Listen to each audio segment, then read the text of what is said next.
네, 여러분 안녕하십니까. 이재명에게 마지막으로 제가 드리는 고언을, 어떻게 보면 대통령에 대한 그런 마지막 충언, 고언이라고 할 수 있는 말을 오늘 방송에 좀 담았습니다. 억강부약은 어디로 갔느냐. 이재명 대통령에게 제가 쓴소리를 좀 마지막으로 제가 좀 드릴까 합니다. 좀 안타까운 마음을 담아서 제가 이제 유튜브 녹화를 지금 담는데요. 정말 지지자로서의 좀 배신감이랄까? 좀 그런 어떤 진심어리에 대한 비판을 오늘 이 자리에 제가 정말 전달을 좀 해드리고자 담았습니다. 많은 사람들이 있습니다. 단순한 권력의 교체가 아니라 우리의 삶을 바꾸는 역사적 사명을 다하는 진정한 세상 교체를 바라는 그 많은 사람들을 우리가 잊지 맙시다, 여러분. 우리는 우리 스스로의 어떤 지위를 위해서나 우리가 단순히 이기기 위해서가 아니라 그 수없이 많은 사람들의 그 안타까움을, 그 꿈을 이루기 위해서 싸우고 있는 것입니다. 이제 시작입니다. 직접으로 말을 넘어가서 우리의 가진 그 커다란 꿈, 우리 국민들이 바라는 새로운 세상에 대한 꿈 다시 키워서 되돌아옵시다, 여러분.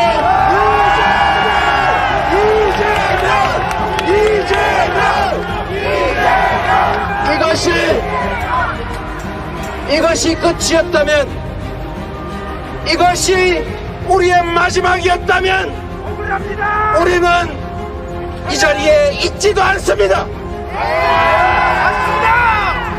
여기는 그냥 첫 번째 출발의 시작 지점이었으니까 우리가 첫 발자국에 실패를 했을지라도 우리 온 세상 사람들이 바라는 모두가 공평한 기회를 누리는 공정한 경쟁 속에 모든 사람들이 자기의 몫을 누리는 진정 공정하고 정의로운 나라 우리가 만들어야 하지 않습니까, 여러분? 흔들리지 마세요. 우리 가슴 속에 깊이 간직하고 있는 변화된 세상 속에서 모든 사람이 행복하게 살아가는 제대로 된 대동세상 공동체의 꿈은 결코 사라지지 않을 겁니다, 여러분. 이재명은 여러분을 대표하는 사람이 아니라 여러분 각자가 가진 꿈을 대신 실현해주는 도구일 뿐입니다. 우리 각자는 각자가 가진 꿈, 혼자 잘 먹고 잘 살겠다는 게 아니라 세상 사람들이 진정으로 함께 공평하게 살아가는 그야말로 정의로운 세상을 향해서 우리가 싸우는 동지들입니다.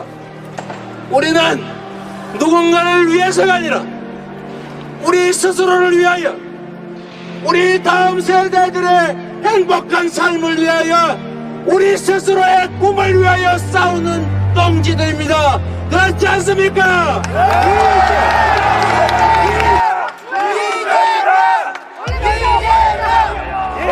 우리는 아직도 많은 길이 남아 있습니다.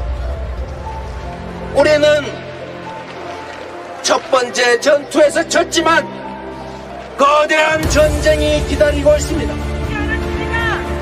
이거는 그냥 하나의 지나가는 과정일 뿐입니다. 좋은 경험을 쌓았습니다. 우리가 뭘 준비해야 하는지를 작은 전투를 통해서 배웠습니다. 이제 더 큰 제대로 된 전쟁을 준비합시다. 실력을 키우고 하루 1시간이라도 일상적으로 실천하고 내 뜻을 함께하는 동지를 하루에 한 명이라도 더 만들고 그걸 통해서 거대한 태풍을 만들어내는 나비의 날갯짓을 지금부터 시작합시다.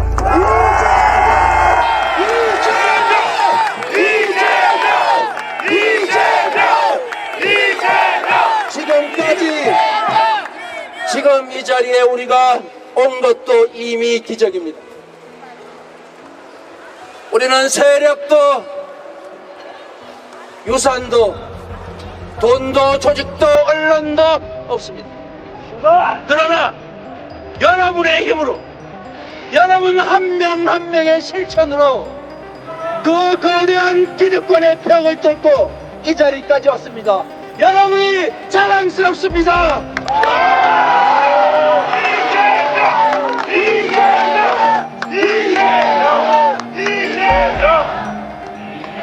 이제 겨우 작은 시작이었을 뿐입니다. 이제 겨우 작은 기적이 나타났을 뿐입니다. 우리는 앞으로도 국민들의 뜻을 모아서 그 수많은 초롱초롱한 눈방울의 그 열망을 모아서 반드시 세상을 바꿉시다. 사람이 사는 세상을 만듭시다. 감사합니다, 여러분.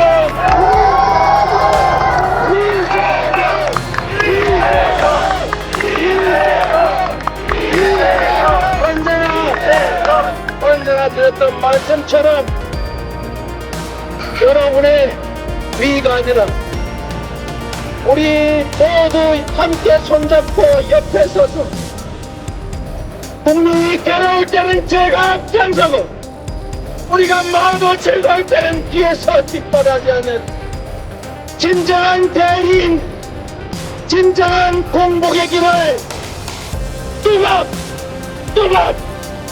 흩어지지 않고 초심을 갖고 그대로 계속 여러분과 함께 가겠습니다. 감사합니다. 여러분 사랑합니다. 여러분의 열정에 감사드립니다. 여러분의 열정과 이 눈물이 합쳐져서 거대한 세상을 바꾸는 경륜을 만들 겁니다. 우리가 그 척기를 여는 물방울이고 태산의 출발인 깃들입니다. 우리가 힘 모아 함께 새로운 역사, 새로운 꿈, 우리 모두의 희망찬 미래를 만들어 갑시다. 함께 하겠습니다. 감사합니다. 지금 화면에 보시다시피 당시 대통령 이재명 대통령 그 유세 현장, 연설 현장 장면이 지금 나오지 않습니까? 존경하는 이재명 대통령님께 제가 드리겠습니다. 저는 대통령님을 찍었던 사람입니다. 또 지지를 했었죠. 과거 흑수저, 소년공, 또 인권변호사, 성남시장, 경기도지사 그 가난했던 시절을 딛고서 억광부약 대동세상을 외쳤던 당신의 그 절박함에 건졌던 많은 사람들이 저와 같이 표를 아마 대통령 지지를 했을 겁니다. 또 대통령의 그 사이다 발언, 청락의 그 연설 속에서 대중들을 휘어잡는 그런 그 아주 사이다 같은 발언을 통해서 속 시원함을 많은 사람들이 느꼈습니다. 그 절박함을 담았던 사람들 표에 제가 이제 한 사람이라고 할 수가 있겠습니다. 그래서 오늘 이 영상은 사실 이제 비난이 아닙니다. 이건 영상은 마지막으로 드리는 고언이라고 생각을 해주시면 고맙겠습니다. 취임 1년이 이제 갓 지났죠. 6월 달에 취임을 했으니까 지금 취임 1년 하고 한 3, 4개월 이렇게 들어가 있습니다.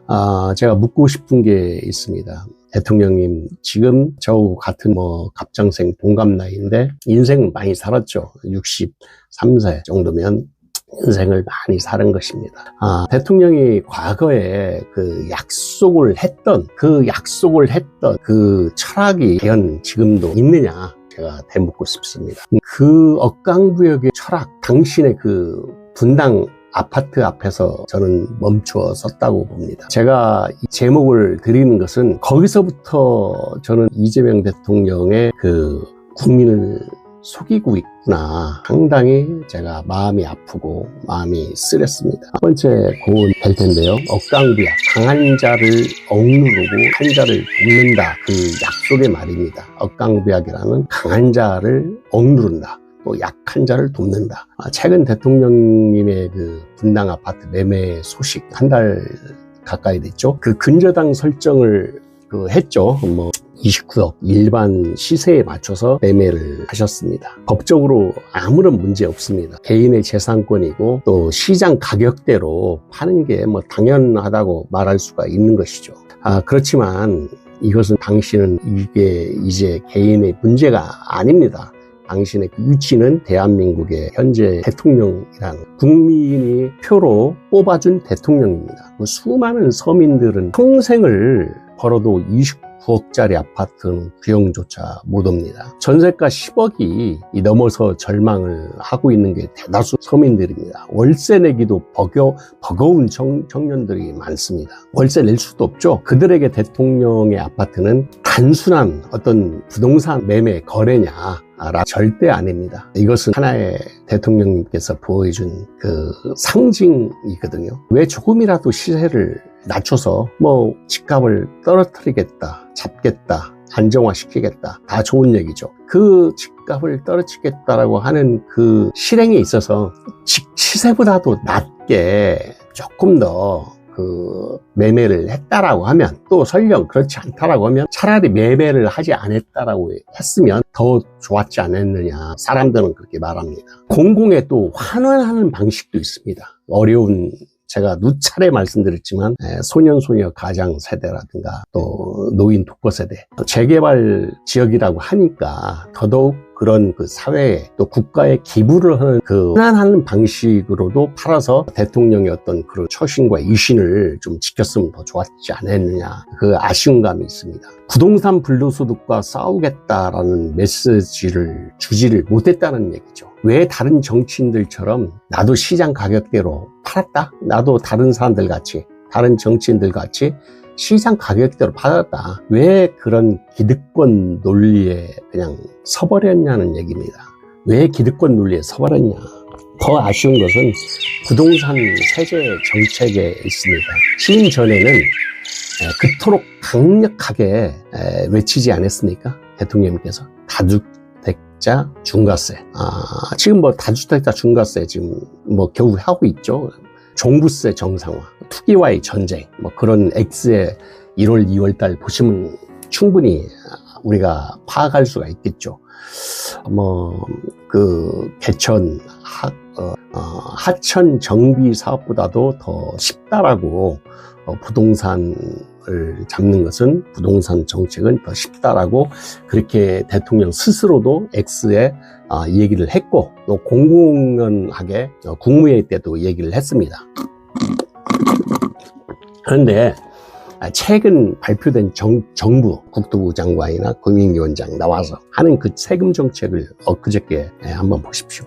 투기꾼들, 건설 카르텔, 강남의 자산가들이 몇 마디 징징거리고 몇 마디 정책에 대해서 아주 그냥 벌떼같이 대드니까 그 투기꾼들, 유튜버 투기꾼들, 그 사람들이 원인을 제공했던 사람들이거든요.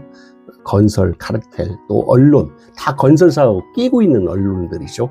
그런 강남의 그 자산가들, 그냥 징징거리는 그런 어떤 공격, 슬금슬금 정책이 지금 뒷걸음치고 있는 것이죠. 현재도 더불어민주당 국회의원들도 자기 지역구, 또 이러면 안 된다, 몇 명의 그 의원들이 의원총회에서도 그렇게 얘기를 했다고 합니다. 그래서 시장 충격을 고려해야 한다, 그런 말도 안 되는 소리들을 많이 하고 있죠. 그러니까 개혁은 뒷전으로, 그 이전에는 이미 대통령께서 그 아파트 매매, 분당 아파트 매매로 많은 국민들한테 보여줬다는 것입니다. 현 시세에 나도 똑같이 팔았다. 그게 이제 설득력이 먹히냐는 얘기죠. 그 말이 안 된다는 얘기입니다.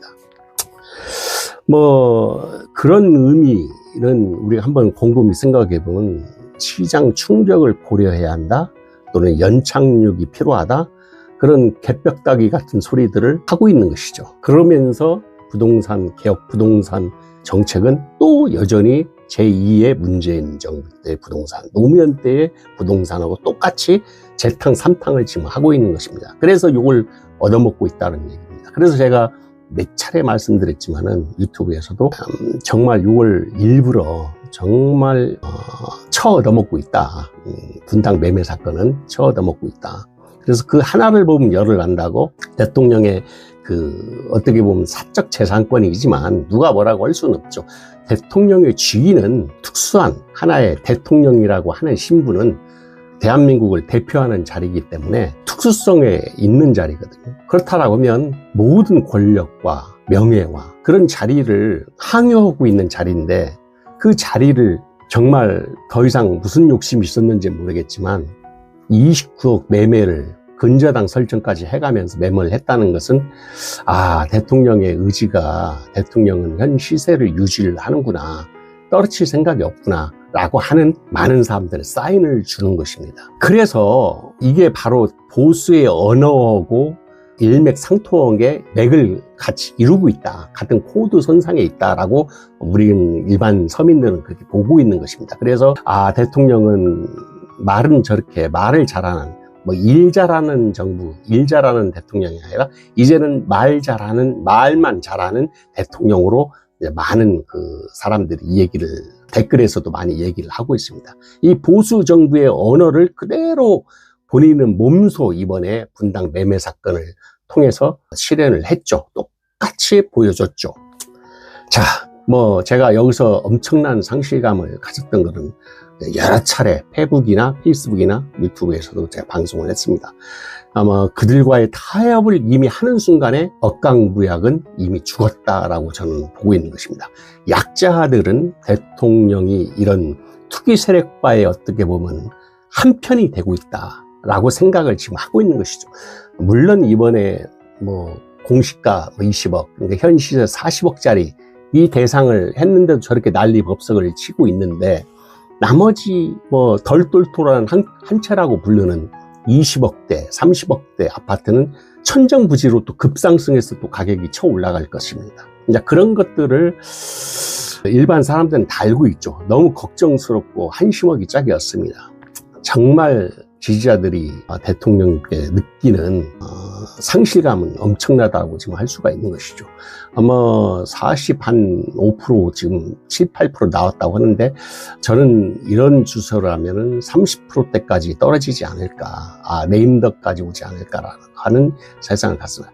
청년이 대출을 못 받아도 집을 못 사는 게 아니라 청년이 대출을 받는다고 하더라도 엊그저께 이동영 쇼츠에서 나온 대로 10억이면은 매달 500만 원 가까이 이자를 내야 됩니다. 집값이 이렇게 올라간 것을 청년이 대출 받는다고 살 수 있어요? 못 삽니다. 집값을 정상화시키고 떨어지지 않는다는 얘기죠. 그걸 모르고 대출을 안 해줘서 집이 없어서 그건 말이 안 되는 소리죠. 집은 차고 넘쳤다라고 저는 보고 있는 것이죠. 다만 집값이 너무 올라가니 청년이 너무 격차가 벌어졌다. 기존의 50대, 60대들은 대출받아도 다 집을 사놓고 집값을 쳐 올려놨는데 지금 청년들은 집을 살 수가 없다. 집값을 저렇게 올려놨으니 어떻게 급여 봉급쟁이가 300만 원, 400만 원 받는 봉급쟁이가 어떻게 집을 삽니까? 그러니까 청년들이 시스템적으로, 제도적으로 지금 문제를 가지고 있는 것이죠. 그래서 불만이 많은 것이고 표가 떨어지는 것입니다. 그걸 정확히 진단을 해야 되는 것이죠. 자, 제가 이제 두 번째 고언을 좀 말씀드리겠습니다. 지금 동네 시장은 골목 경기는 아주 죽었습니다. 반도체 호황 뒤에 숨겨진 죽어가는 동네 시장이라고 제가 제목을 좀 달고 싶은데요. 경제를 제가 얘기하고 싶은 겁니다. 정부는 매일 발표를 합니다. 반도체 수출 사상 최대, 코스피도 지금 5천, 6천, 7천, 8천까지 이렇게 가다가 툭 떨어져가지고 지금 반토막 나서 엊그저께 청와대 정책실장 경질 얘기도 지금 나오지 않습니까? 레버리지 관련해서 그렇게 해서 돈을 엄청나게 많이 잃었고 많이 주식 때문에 지금 이런 상황에서 여러분 아시다시피 SK 하이닉스라든가 삼성전자는 돈을 쓸어담는다고 그러지 않습니까? 무역 흑자 분명히 좋습니다. 저도 그거 인정합니다. 그런데 대통령님, 제가 봤을 땐 동네 시장에 한번 가보시길 바랍니다. 동네 시장 가보셨습니까? 제 동네 시장에 한번 가보면은 정육점 사장님 뭐 죽을 맛이다. 또 뭐 제가 자주 가는 뭡니까? 어도라고 하는 식당을 제가 가는데 뭐 물회를 좋아해서 가끔 물회도 먹고 하는데 막 경기가 이건 뭐 가게를 내놓을 정도로 경기가 지금 죽을 맛이라고 합니다. 삼겹살 한 근에 2만 원이 넘으니 이 물가가 이렇게 쳐 올라가 있으니 손님이 절반으로 줄었다고들 말합니다. 그러니까 마트 물가, 뭐 외식 물가, 전기세, 수도세 안 오르는 것이 없습니다. 다 올랐습니다. 서민들의 점심값, 식사값도 뭐 옛날에는 뭐 8, 9천 원, 만 원, 지금 12,000원, 15,000원 뭐 엄두가 안 납니다. 12,000원, 15,000원 기본입니다. 이렇게 물가가 올랐습니다. 이제 그런 것을 반도체 100조를 벌면 뭐합니까? 내 삶이 뭐 달라지는 것입니까? 서민들한테 피부에 와 닿는 삶이 지금 죽을 맛이라는 것이죠.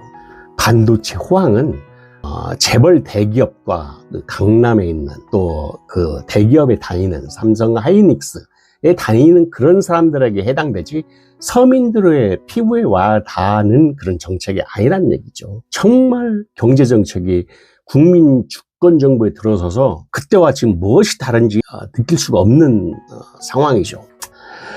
자, 소수 그들만의 주식을 가진 주주들의 잔치라는 얘기입니다. 피부에 와 닿지 않는다는 얘기죠. 뭐 낙수 효과도 없는 것이고 동네 골목까지 내려오지 않는다는 것은 이미 우리가 뭐 이명박 박근혜 때 뼈저리게 우리가 배웠지 않았습니까? 뭐 낙수 효과가 없다라는 건 다 아시잖아요. 근데 지금 국민주권정부, 지금의 국민주권정부는 경제정책이 그때와 무엇이 다른지 뭐 정말 이해를 할 수가 없습니다. 이것이 바로 이제 어떻게 보면은 뭐 법인세 인하를 옛날에는 해줬죠. 규제를 완화한다는 건 좋습니다. 그러나 기업하기 좋은 나라에서 서민들이 위한 물가 잡기 대책이 없다는 얘기죠.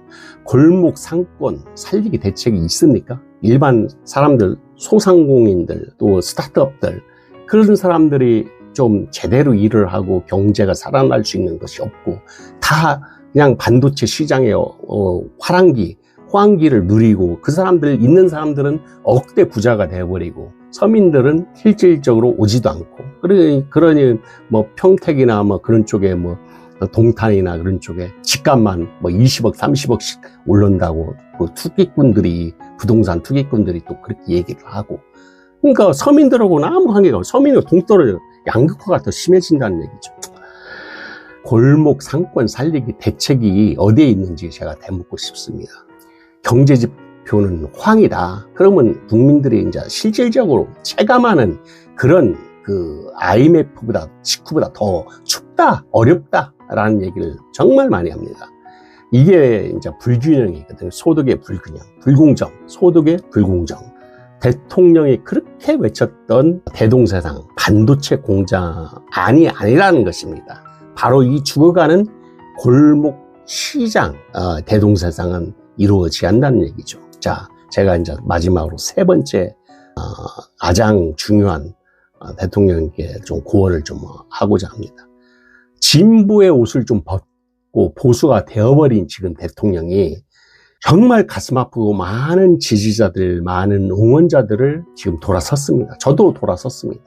제가 마지막 고언입니다. 이게 가장 가슴 아픈 얘기고 뼈 아픈 얘기인데 대통령 취임 1년 동안 서민들에게 내놓은 뚜렷한 정책이 지금 무엇이 있습니까?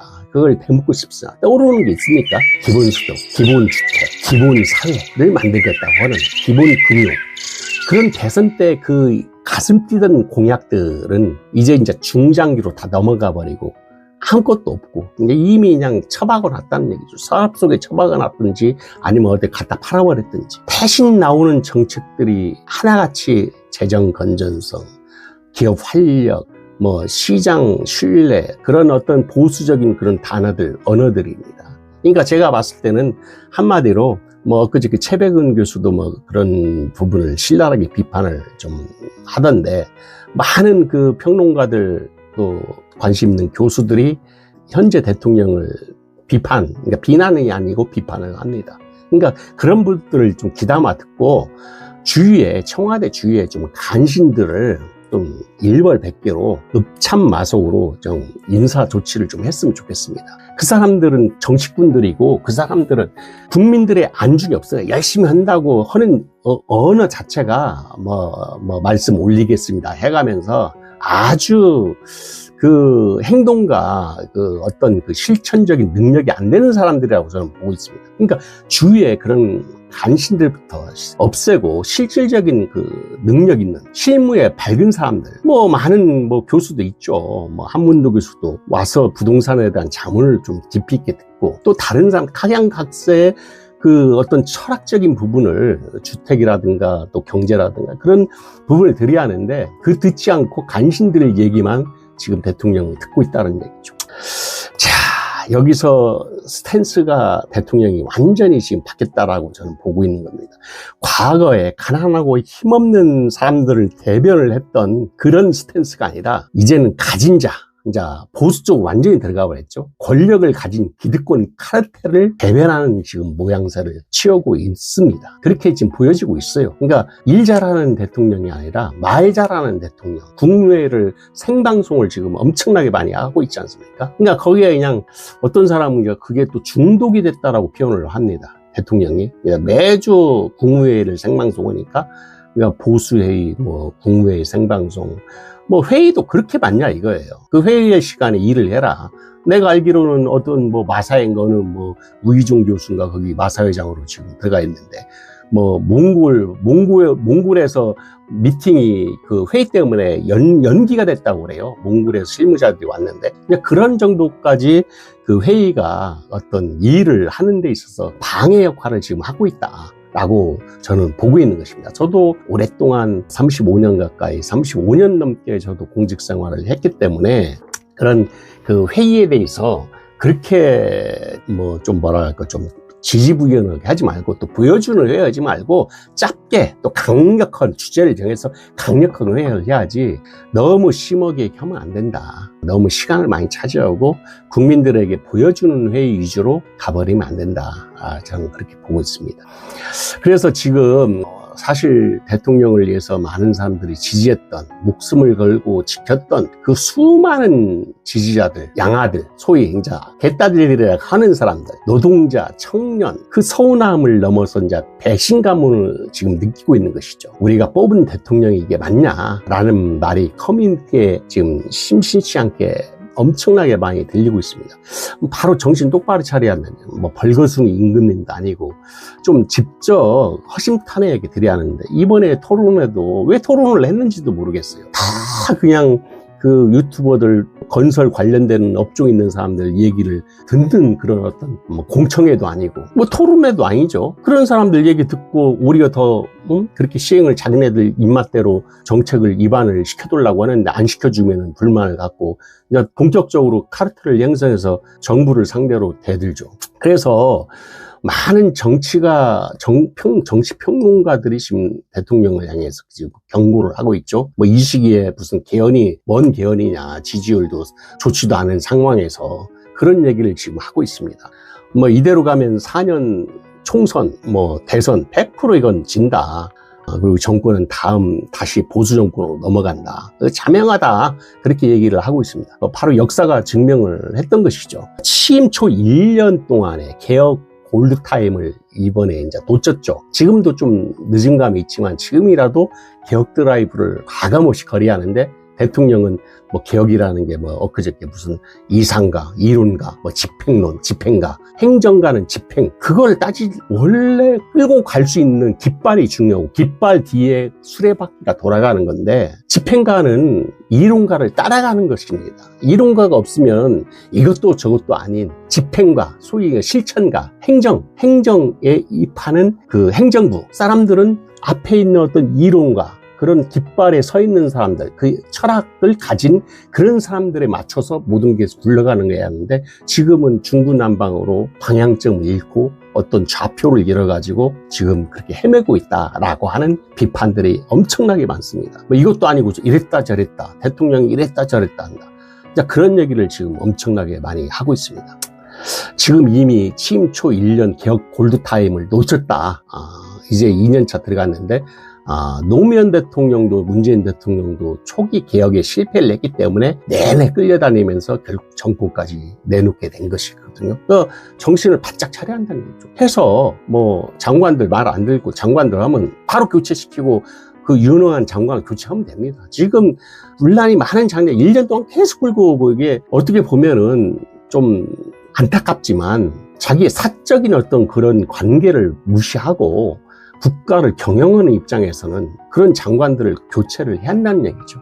그런 부분들이 형성이 돼야지 국민과의 커버넌스도 형성이 돼서 당연히 어떤 내용들이 교감이 갖고 지지율이 올라갈 텐데 그냥 딴소리 하고 있는 것이죠. 뭐 위원장, 구민위원장, 국토부 장관 다 정치인 출신에다가 제일 하나 임 국세청장 그분 하나만 지금 잘하고 있더라고요. 제가 봤을 때는. 개판이란 얘기입니다, 지금. 그러니까 결국 임기 4년 고작 남았는데 지금 시간이 없다는 얘기입니다.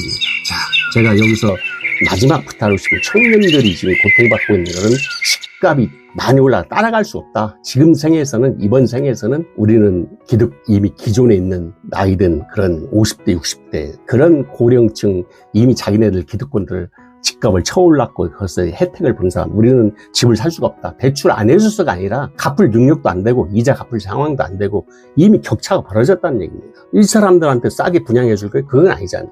또 공공임대주택, 공공주택을 많이 짓고 집으로 인해서 고통받지 않도록 제도적으로 철학적으로 헌법 35조 3항에 나와 있는 대로 그런 근저 환경을 국가가 생활, 주거권, 생존권을 만들어 둘라는 얘기입니다. 그런 시스템적으로 만들어 둘라고 하는 게 청년들의 입장인데 그건 모르고 집을 공급을 안 해줘서 또 집값에 대출을 안 해줘서 그게 그 문제가 아니거든요. 청년들은 제도적으로 국가가 해줘야 할 그런 주거의 문제를 근본적으로 누구나 다 집 때문에 고통받지 않고 정말 행복한 생활을 살 수 있다는 그런 환경을 조성을 해둘라는 게 청년들의 생각이라는 얘기죠.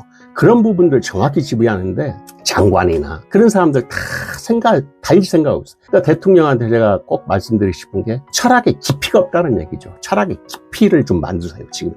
실리 위주, 실용주의 좋습니다. 그러나 실용과 실리도 실사구시라고 하는 진리에 비추어서 거기에 탐구에 들어간다라고 하는 실사구시에 비춰서 실용주의, 실학이 탄생했고 실학이 정약용의 실학이 세상 속에서 나오게 된 겁니다.